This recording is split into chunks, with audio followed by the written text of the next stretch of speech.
Warford.fr. Le Grand Matin Sud Radio. Le petit déjeuner politique. Bienvenue, les 7h43, c'est le petit déjeuner politique de Marc Fesneau, qui est ministre auprès du Premier ministre et chargé des relations avec le Parlement. Bonjour Marc Fesneau. Bonjour. Alors avant de parler de tous les sujets d'actualité, je crois que vous vouliez rendre hommage aussi ce matin à une députée qui vient de décéder, qui vient de trouver la mort.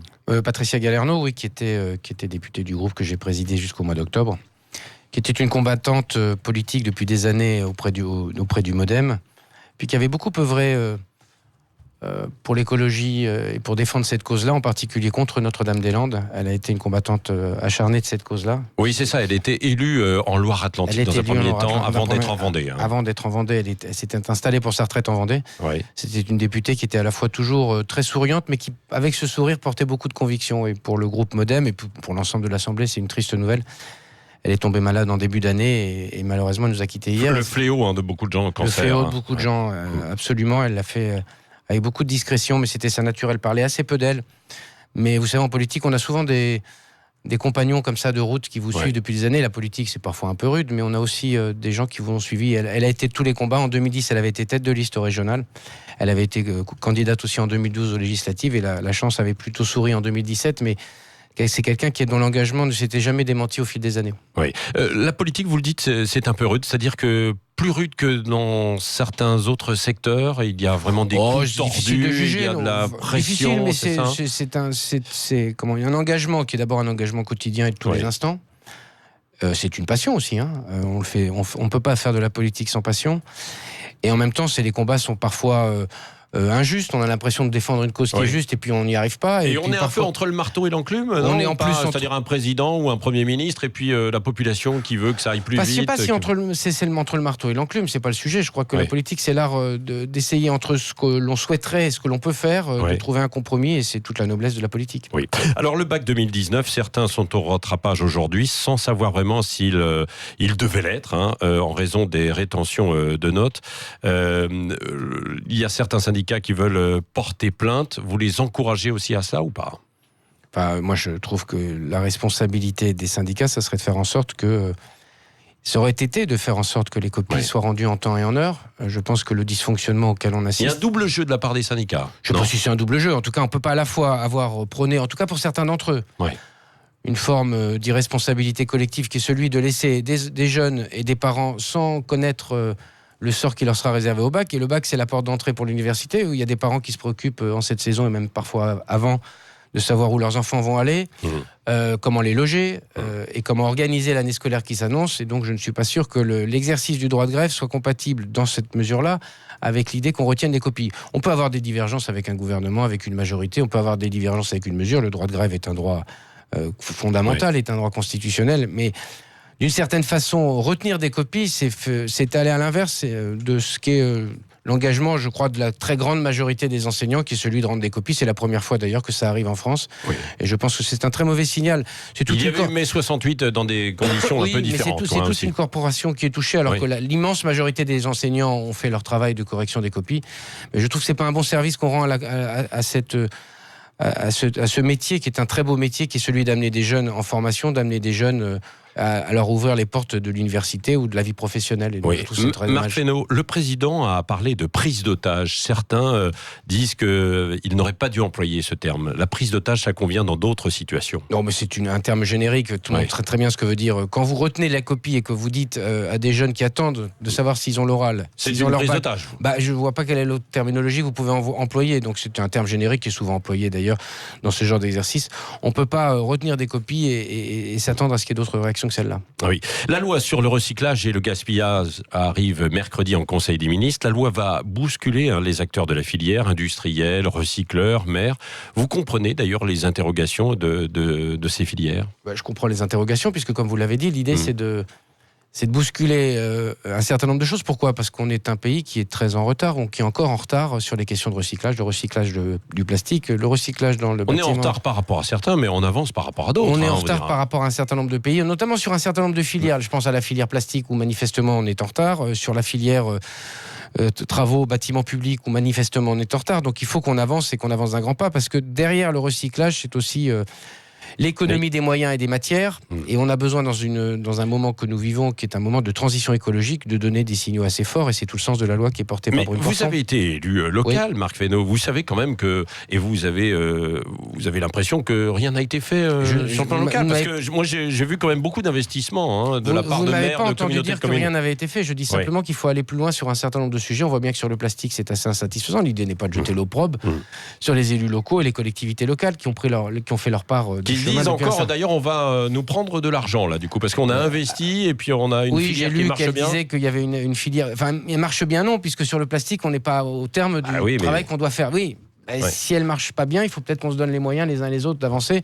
Il y aura un dialogue. Le texte est présenté au Conseil des ministres mercredi. Il y aura un dialogue qui a déjà eu lieu d'ailleurs, mais qui se poursuivra avec les collectivités. Il sera examiné à l'automne à l'Assemblée nationale et au Sénat. Et à ce moment-là, il y aura des choses qui seront clarifiées. On ne va pas se tirer une balle dans le pied quand même pour notre industrie, d'une façon générale. Je ne crois pas du tout, parce que c'est une filière, l'économie circulaire, la lutte contre le gaspillage, c'est aussi des filières. On voit bien d'ailleurs des initiatives qui naissent dans les territoires, qu'on appelle les ressourceries, où on essaie de recycler le plus longtemps possible un certain nombre de produits. Je pense que c'est des milliers d'emplois, de capacités d'emploi et de filières non délocalisables par ailleurs, qu'on peut créer dans notre pays. Nous avons tous des smartphones dans nos poches. On utilise des smartphones avec des métaux qui sont rares, avec des produits qui sont rares, qui sont en voie de raréfaction d'ailleurs, sur lesquels les Chinois d'ailleurs sont en train de faire une pression terrible. Mais ça, on va continuer, ça. Oui, sauf que l'idée, c'est de pouvoir recycler mieux ces produits et de faire en sorte que on les jette pas à la poubelle. Oui, mais est-ce qu'on ne devrait pas plutôt interdire à nos frontières des produits où il n'y a pas de garantie sur la fabrication et puis des choses qui sont fabriquées en plastique? Une chose est la garantie de la fabrication, mais une fois que le consommateur là ou que des gens le vendent, notre responsabilité, c'est de faire en sorte qu'on récupère le maximum de ces produits, parce qu'on voit bien qu'on est dans une société dite de consommation qui prend peu de précautions avec des matériaux ou des métaux qui sont rares. Un dernier mot quand même sur ce point. Vous pouvez rassurer ce matin les maires qui déjà ont vu la suppression de la taxe d'habitation et se disent que la barque va être décidément chargée. Moi, je pense que le texte de loi tel qu'il est proposé, et il y aura des débats, il permettra à la fois de combiner cette exigence de recyclage et cet équilibre des collectivités. Il y aura un autre texte d'ailleurs sur les collectivités à l'automne, qui va venir faciliter l'engagement des élus et par ailleurs simplifier un certain nombre de choses qu'on appelait la loi NOTRe, la nouvelle organisation territoriale de la République. Ça a été beaucoup dit au moment du grand débat par les élus, qu'il fallait simplifier, qu'il y avait des modalités d'exercice des compétences qui n'étaient pas satisfaisantes, et je crois que le projet de loi qui est présenté par Sébastien Lecornu dans le mois de juillet également, permettra de répondre aussi à ces attentes. J'étais avec des élus d'Ille-et-Vilaine vendredi et je crois qu'ils attendent beaucoup de ça. Oui. Marc Fesneau, ça bosse encore donc à l'Assemblée nationale. Jusque quand? Alors vous allez jouer les prolongations jusqu'au mois d'août ou pas? Non, on est... Quand est-ce que vous arrêtez? On devrait terminer la dernière semaine de juillet. On a fait le choix de terminer le cycle des textes qui avaient été engagés, des cycles de textes importants, le projet de loi santé, le projet de loi sur la fonction publique, le projet de loi sur les mobilités. Il y a une commission mixte paritaire entre l'Assemblée nationale et le Sénat cette semaine. C'est des textes qui sont à la fois une partie de la réponse à la crise que nous avons connue, et puis des textes qui sont profondément de transformation, et donc on devrait terminer. Puis il y en a certains qui sont reportés, parce qu'il y avait embouteillage, comme l'audiovisuel par exemple. Enfin, reportés non, l'audiovisuel. Décalés. Ils seront programmés en 2020. On va rentrer dans la période de l'automne, qui est une période budgétaire, qui est une période très engageante. Et puis par ailleurs, à l'automne, on aura le projet de loi dont on vient de parler, les projets de loi dont on vient de parler, le projet de loi sur la bioéthique également. Oui, et les retraites. Et les retraites, en attendant... Ça promet d'être un peu chaud, justement, les discussions. Vous êtes chargé de travailler, vous, avec l'ensemble des parlementaires. Oui, alors on a deux choses. D'abord, on a le rapport de Levoy qui va être produit dans les jours qui viennent, et qui permettra de donner les grands éléments de ce qu'est la réforme du système des retraites. Ça n'est pas le texte de loi. Le rapport qui sera proposé par Jean-Paul Delevoye, c'est les grands attendus de ce que doit être cette réforme du système. Et à partir de là, l'idée, c'est de produire un texte de loi qui permettra de faire en sorte qu'on fasse converger les systèmes de retraite et que chaque citoyen français sache que pour 1 euro cotisé, il a le droit à la même prestation retraite que son voisin, si je peux dire. Et donc c'est un exercice compliqué parce que c'est un exercice de convergence, et je suis sûr que le débat avec les organisations syndicales, c'est bien elles avec lesquelles il faut discuter, et avec les parlementaires. Donc réforme, ça va être compliqué. L'éducation, ce sera sans doute aussi un peu chaud, puisque les enseignants veulent revenir aussi un peu à la charge, à la rentrée. C'est la réforme de Jean-Michel Blanquer sur la réforme du bac. Je pense que c'est des réformes du système. On est dans un pays où tout le monde dit qu'il faut réformer, qu'il y a des choses qui ne fonctionnent pas, et que dès que vous commencez à toucher à quelque chose, on vous dit « Ah, il ne fallait pas toucher à ça ». Et je crois que les Français nous font quand même le crédit d'essayer et de porter cette volonté de réforme, et je pense qu'on en a bien besoin. Et l'ouverture de la PMA pour toutes? C'est dans le cadre du projet de loi bioéthique. Quelle est la position d'ailleurs du MoDem? La position du MoDem, globalement, on ne va pas rentrer dans le détail parce que je pense que la position du MoDem... ça nous intéresse quand même. Je vais rentrer dans le détail, mais je veux dire, le détail des votes. Oui. Et c'est pour ça que je vous dis ça, c'est parce que comme le groupe En Marche, comme la plupart des groupes d'ailleurs, on a décidé de laisser la liberté de vote sur ce texte. Comme la plupart des textes quand il y a des sujets de bioéthique. C'est pas un texte qui portera que sur la PMA, c'est le texte qui portera aussi sur la question de la filiation, la question de l'accès aux origines. Enfin, il y a des tas de sujets, la question de la recherche. Il y a des tas de on a sujets l'impression que vous n'êtes pas tout à fait en phase quand même, le MoDem avec la République En Marche. Moi, j'écoutais François Bayrou hier, on est en phase pour la grande majorité d'entre nous avec l'idée qu'il faut ouvrir la PMA, c'est un droit...